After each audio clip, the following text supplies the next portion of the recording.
Dans la vidéo précédente, il a indiqué le verset 6, de la sourate Le Festin. Si le musulman avait un rêve humide et il était malade, ou avait une liaison avec sa femme, et il n'avait pas d'eau et voulait prier, l'islam ici est facile pour lui. La solution ici c'est, tayammum, c'est une méthode dans laquelle le musulman l'intention de se purifier, comme alternative à l'ablution, et le bain pour la prière, il est utilisé le sable. Ceci est une photo montrant la méthode de tayammum avec du sable.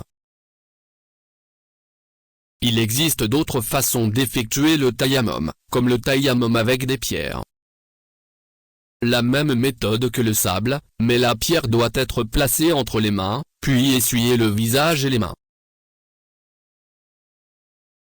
Il y a un hadith du prophète Mohammed, parlant d'un homme, qui a été frappé à la tête par une pierre, puis a eu un rêve humide. Puis il a interrogé à ses compagnons, est-ce que peut faire le tayammum? Ils lui ont dit, tu peux utiliser de l'eau. Alors l'homme a lavé son corps et est mort.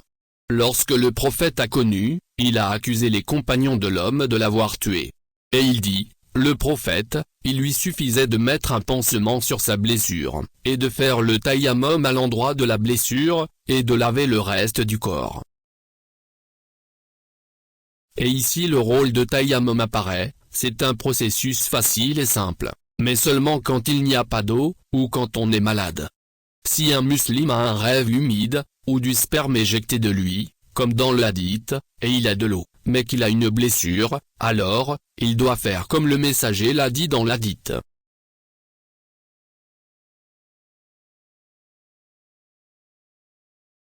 Pour les ablutions, voici une image qui résume comment effectuer les ablutions.